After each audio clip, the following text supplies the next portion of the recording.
Assalamualaikum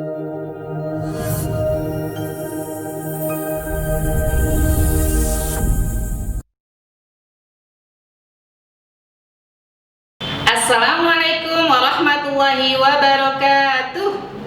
Alhamdulillahirabbil alamin. Apa kabar teman-teman? Nah, semoga teman-teman dalam keadaan baik, sehat walafiat. Amin ya rabbal alamin. Kembali lagi bertemu dengan Teacher Juju. Hari ini kita akan mempelajari pelajaran pendidikan agama Islam untuk kelas 4 dengan bab sholat jamaah. Oke teman-teman, sebelum kita mulai, kita baca dulu basmalah. Bismillahirrahmanirrahim. Alhamdulillah. Oke, siap ya teman-teman? Baik. Sholat jamaah. Apa sih teman-teman artinya sholat jamaah itu? Oke, sebelumnya teacher akan menjelaskan tentang makna jamaah. Jadi jamaah itu secara bahasa artinya mengumpulkan atau menggabungkan. Nah, adapun yang dimaksud dengan sholat jamaah adalah menggabungkan dua sholat fardu dalam satu waktu. Oke, sebagaimana kalian ketahui ya, sholat itu adalah amalan yang utama yang nanti di yaumul akhir adalah pertama kali dihisab oleh Allah Subhanahu wa Ta'ala.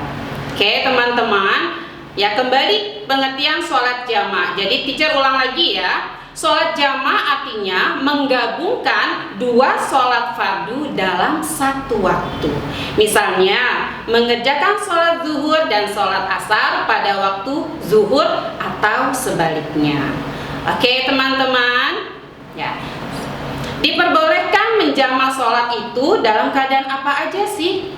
Jadi tidak semua ya sholat jamaah kita bisa menjamak sholat. Jadi ada syarat-syaratnya. Nah ini ya teman-teman, kita diperbolehkan menjamak sholat dalam keadaan berikut.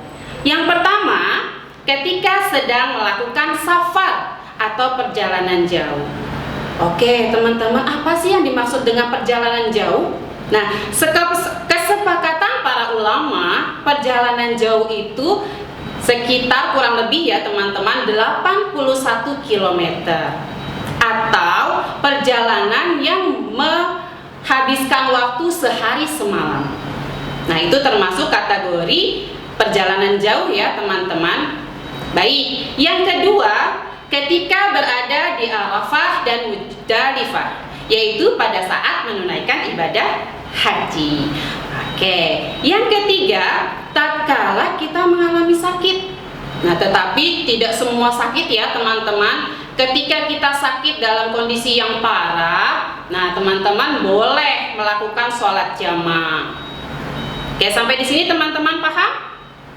Terima kasih. Selanjutnya, yang keempat, ketika ada kebutuhan dan urusan yang sangat mendesak. Apa sih contohnya ya? Teacher kasih contoh.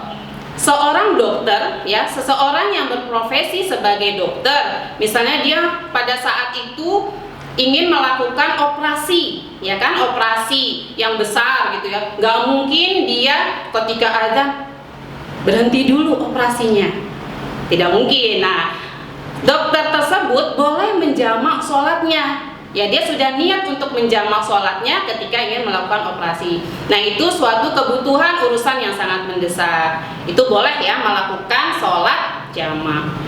Nah, yang selanjutnya, yang kelima, ketika hujan sangat deras. Oke, alhamdulillah. Semoga teman-teman paham ya apa saja kondisi yang kita diperbolehkan untuk melaksanakan jamaah. Nah, selanjutnya teacher akan menjelaskan tentang pembagian sholat jamaah. Nah, di sini teman-teman boleh lihat ya pembagian sholat jamaah.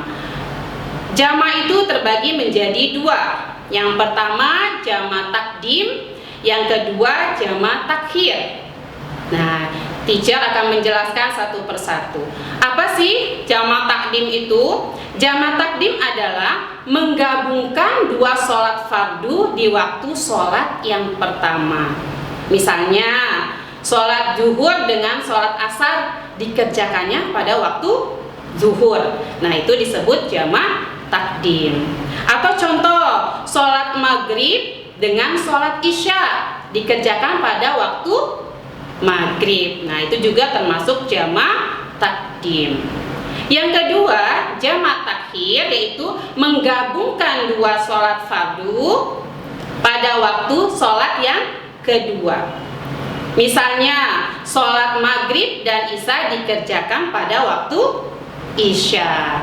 Nah, mudah-mudahan teman-teman paham ya. Kalau takdim itu artinya mengawalkan, sedangkan takhir itu mengakhirkan ya di waktu sholat yang kedua.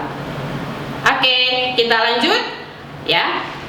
Syarat-syarat sholat jamak. Nah, ini ya teman-teman. Jadi sholat jamak itu ada syarat-syaratnya. Ketika kalian ingin menjamak takdim sholat, maka ada syaratnya. Yang pertama, berniat di dalam hati untuk sholat jamak takdim, berturut-turut dan tertib.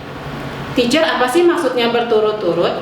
Artinya teman-teman ketika contoh ya, teman-teman melaksanakan sholat jamak takdim zuhur dan asar, berarti mengerjakannya di sholat zuhur.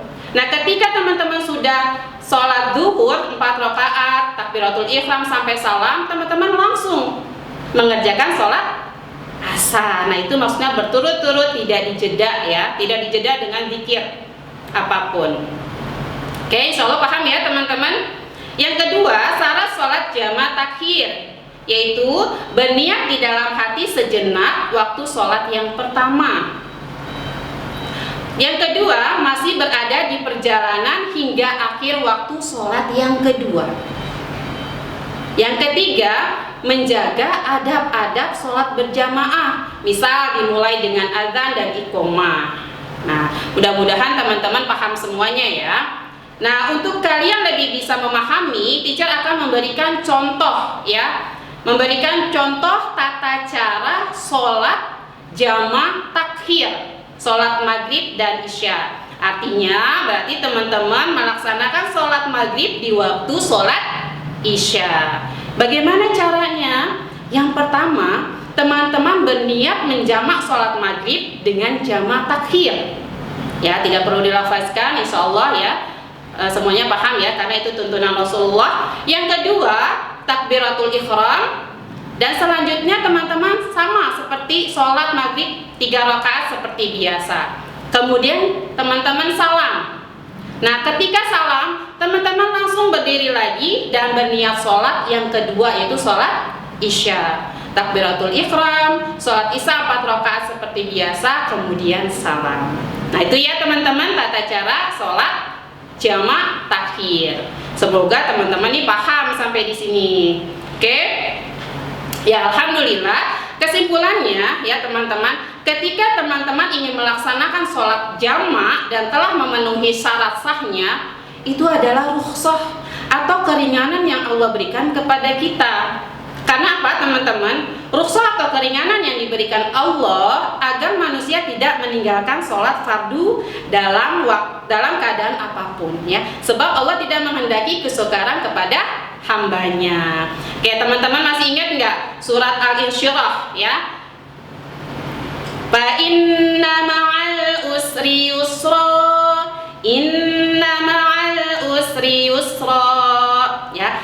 Di dalam kesulitan maka akan datang kemudahan. Allah mengulang ayat itu sampai 2 kali. Artinya Allah tidak ingin ya menghendaki hambanya mengalami kesukaran. Oke teman-teman, ya mudah-mudahan dengan materi yang teacher telah sampaikan, teman-teman paham dan bisa menguasai tentang sholat jamak tersebut.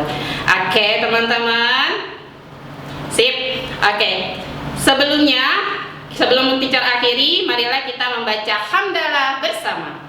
Alhamdulillahi Rabbil Alamin. Doa kafaratul majelis. Subhanakallahumma wa bihamdik, asyhadu an la ilaha illa ant, astaghfiruka wa atubu ilaik. Oke, thank you teman-teman. Terima kasih telah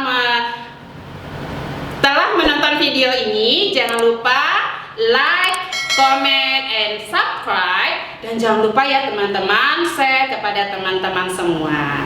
Oke, assalamualaikum warahmatullahi wabarakatuh.